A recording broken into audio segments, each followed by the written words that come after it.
The pandemic may have paralyzed the world, but as David Ogilvy once said, it is the lack of ambition that cripples most people. Not being bogged down by the reverberations of the pandemic, the ad industry stood tall and delivered some exceptional work despite the testing times. To speak more on how the pandemic reshaped and impacted the business and operations of agencies in India, I have with me Kunal Jeswani, CEO of Ogilvy and Mathur India, who's been leading the creative culture for over 1,000 people across 6 offices in India. We welcome you, Kunal. Thank you, Soumya. Happy to be here. Thank you. Let me begin with asking, WPP was perhaps one of the first holding companies to announce cost-cutting measures. How were the India operations of Ogilvy affected in that sense? Yeah, so look, it's been a fairly shit year, right, for everybody, whether it's advertising agencies, clients, economy. It's been terrible all over the world, right? Right. I think you're right. WPP was one of the few holding companies that very quickly took action and put in place cost-cutting measures. And if you look at what they announced, it was fairly simple stuff, right? Saying no new hires for the rest of the year, no increments for this year, right? And that message, I think, went down very clearly across all the group companies, including us. And I think there were sensible measures at that time. Obviously it affected all of us, but in a good way. I think everybody understood how tough the year was going to be. And that we needed to take measures in each of our individual companies to be able to meet the challenge. Right. So, if I may ask you about what were the first steps that you took both on the employee side and the client side? So, employees working from home, that was a new thing for them. Plus, the clients, they must have been demanding amends in their campaigns or stopping some of their campaigns. So, what were the marketing challenges there? Plus, so I want you to give us a sense of how the employee side and the client side were dealt with, and what were the steps that you took. We were, we had a little bit of luck and a little bit of being fortunate enough to be able to see what was coming. Right. So about 5 days before the lockdown was announced, we got into a little senior management huddle. We figured, listen, the environment is not great. Something's going to happen fairly soon. And we figured we needed to prepare for it. We didn't know there was a lockdown coming. We didn't know how bad it would be, how long it would last. We had no idea, right? But we just said, listen, we are not ready to work from home. None of us are. We weren't ready for remote work at all. We'd never done it in our lives, right? As a company. So we said, listen, let's just test it. Let's test it right now. And we quickly announced to all our offices that the following week from Monday, we were going to test work from home for a week. And we announced it saying we'll do it for 1 week, but we'll do it as a formal test. So we told everybody, you're going to be home, you're going to be working from home. So we have a mix of laptops and desktops because our work requires fairly heavy art production work, studio work and stuff, finance, all of that sits on desktops, right? Right. So we had all of those desktops shipped to people's homes. We told people to take their laptops home. We said, listen, it's only a week, it's a test, right? Let's just make sure we can work. Yeah. We asked the office heads to put in place monitoring systems every morning at 9:30 to do calls with people to figure out is work happening or not, right? We were 3 days into this test and the lockdown got announced. So we were lucky. We were lucky because our people were already home. The machines were already home. Right, not 100%, because obviously everybody was still scrambling, saying it's a test. I'll go tomorrow and pick it up. I'll do something else. Yeah. The bulk of the stuff was already shipped home. All right. The message that people had was already that we're going to be working from home. We'd already put in place systems to saying we'll test it for a week.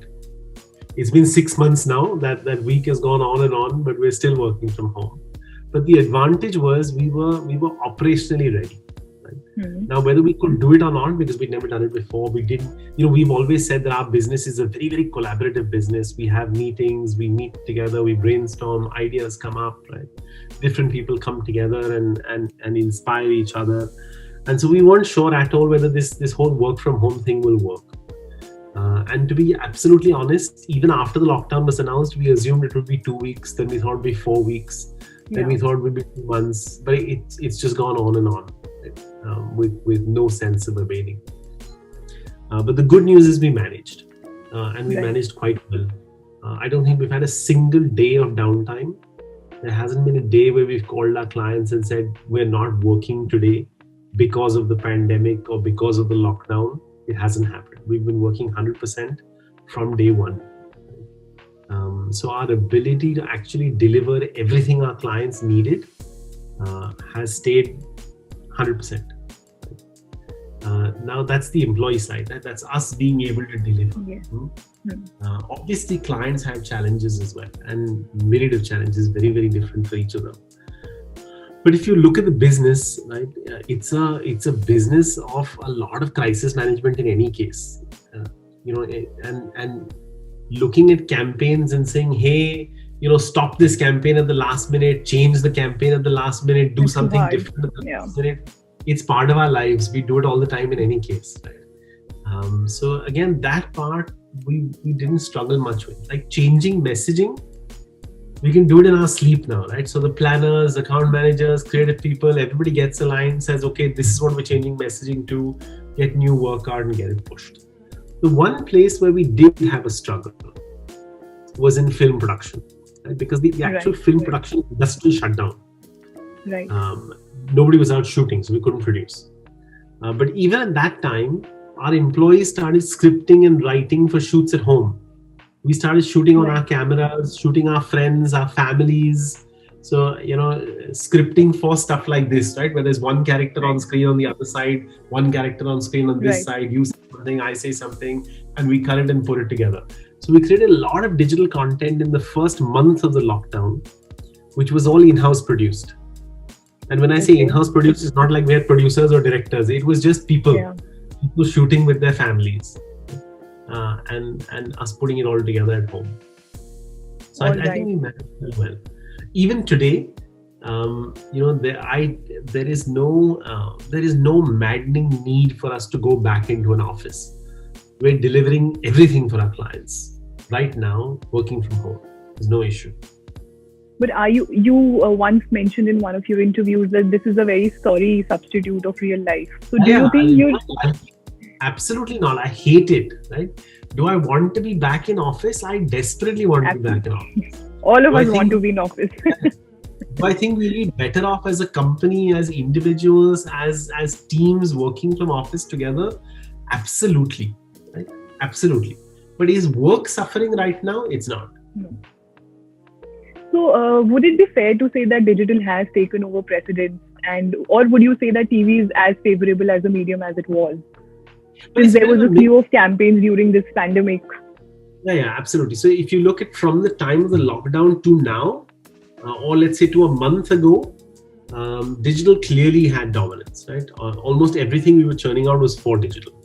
True. But now with IPL in full flow, with KBC in full flow, we've been doing a lot of television work again now, right? So television is, the demand for TV work True. is very heavy right now. We have shoots going on all over the place, and it's quite insane. Everybody needs stuff for TV as well. True. Kunal, there's one thing that I want to know. Ogilvy has a massive portfolio of clients. So what was your experience with the sectors that were most hit by the pandemic? How did you assist them, and where do they stand now? Yeah, so look, it differs. To start with, everybody got hit. Everybody got hit quite badly because everything was shut, right? You couldn't buy anything. Nobody was, other than some home delivery stuff. Even e-commerce collapsed for a while, right? Everything was true. So everybody struggled for a short while. If I look at the last 6 months as a whole, clearly there were some sectors that were very badly affected and continue to be. Particularly malls and all standalone retail linked to the mall environment, right? So clients who have heavy presence in malls and have large standalone retail chains, where it takes effort to get consumers coming back into your stores for footfall. The malls are shut in any case. So if I take fashion, accessories, auto, where coming into a store is a critical part of the whole customer experience as it's been built so far, those sectors have got hit quite badly. Sectors like health and hygiene did very well. Right? I think probably better than they've ever done before. If I look at the sectors that were least impacted, I'd say FMCG and foods. even they got impacted for a while, just to get manufacturing back up, distribution back up, and back in stores. But I think least impacted. I think even today they're back to fairly good levels. I won't say normal, but fairly good levels of sales. So that's the width to me according to sectors. I think everybody's struggling to get back to any kind of normalcy. Right. Other than the health and hygiene space, I don't think anybody's back to normalcy. And I think it's anybody's guess when that'll happen. So did you roll out any special initiatives for your clients? How did you deal with the sectors that were most hit? How did you assist them during this time as a company? The ones that are most hit are very, very difficult to manage, right? So if you're a mall, what am I going to do? There's nothing I can do. The mall's all shut, right? There's nothing you can do to drive footfalls there.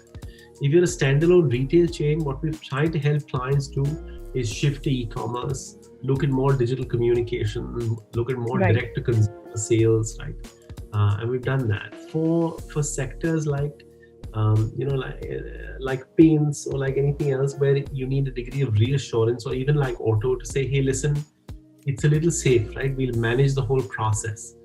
So a lot of work done for Asian Paints on saying, listen, first of all, creating a safe environment for painting. If you need it done, here's the process we'll follow, and it is a safe process for you to manage, right? So customer reassurance in some cases, giving customers a sense of positivity in others, saying it's okay, you can still enjoy yourself even if you're stuck at home, right? And in some cases, just making them feel the retail environment needs a push and it needs you to come out again and buy. Right. All right. Kunal, as you just mentioned that the festive season and the IPL is just around the corner. IPL is obviously happening right now, but the finals is around the festive season. Do you think it is a great time for brands to come back in action, and would that make up for the lost revenues that your clients or the brands have had? Nothing is going to make up for the lost revenue in the year. Right.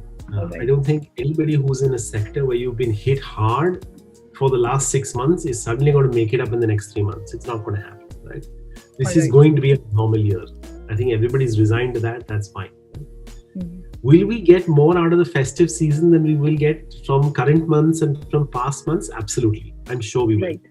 And get clients and categories. Let's take human beings, right? You, me, anybody else who's in their homes right now.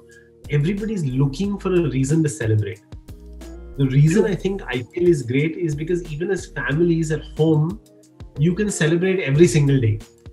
Right? You can cook something special. You can do something with your kids. You can watch a match together. You can feel good about somebody winning. There's some joy in the day that you can celebrate. Right? And then that leads to foods. It leads to things you want to buy, things you want to do together, whatever it is.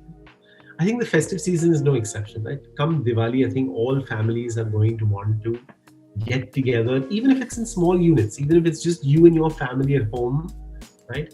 You're going to want to do something special. You're going to want to buy a few things and bring them into the house. You're going to want to do something special in the evening for your kids, for your family, all of that. And all of that involves some kind of consumption, right? Whether it's food or chocolates or clothes or gifts or whatever it is, right?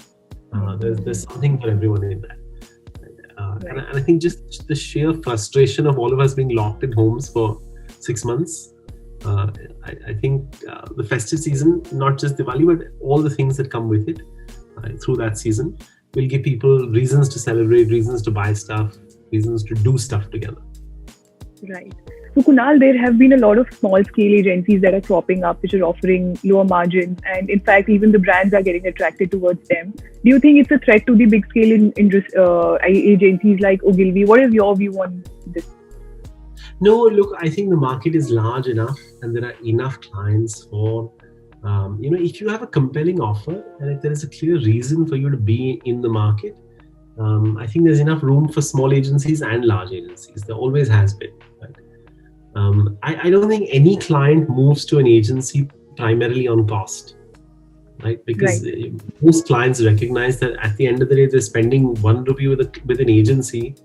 They'll spend 10 times that amount or 15 times that amount on media, Right?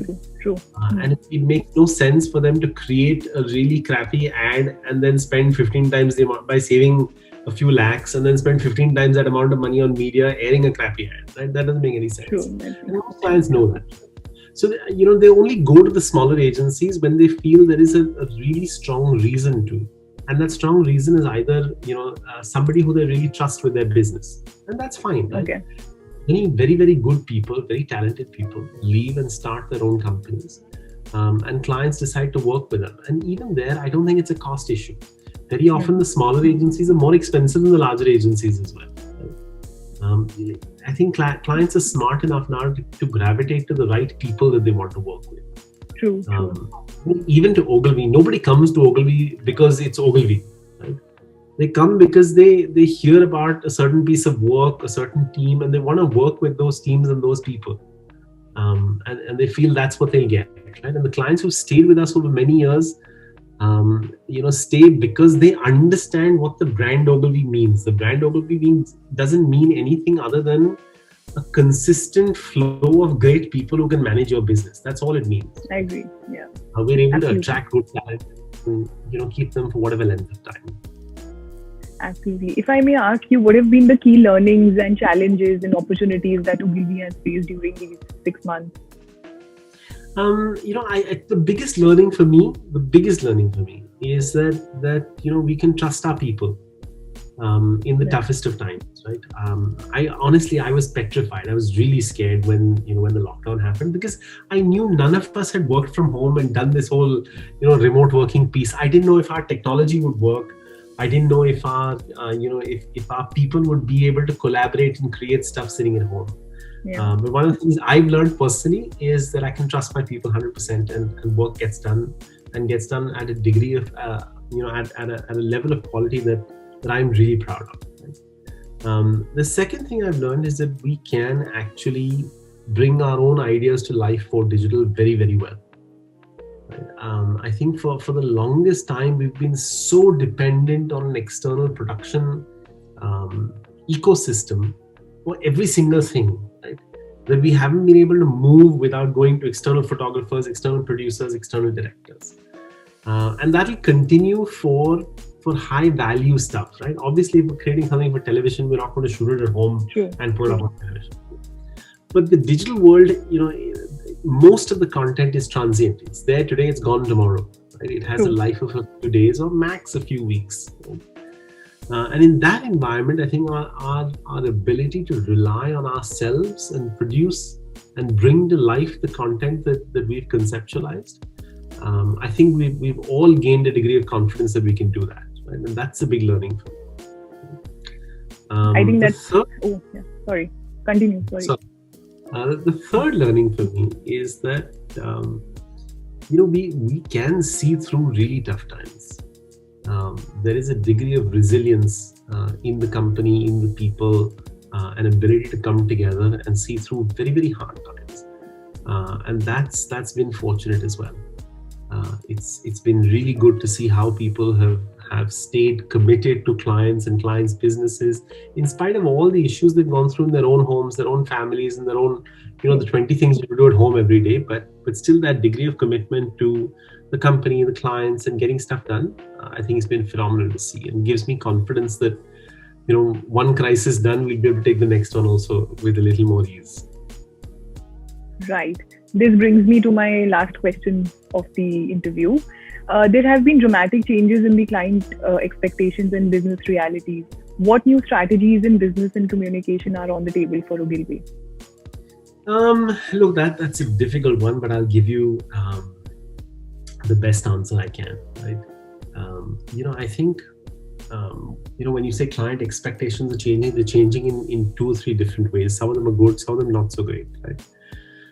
So expectations are changing in what clients expect from an agency.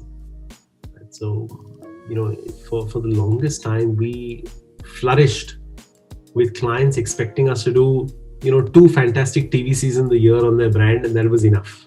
And maybe 1 print campaign, 1 outdoor campaign, and we were fine. Right?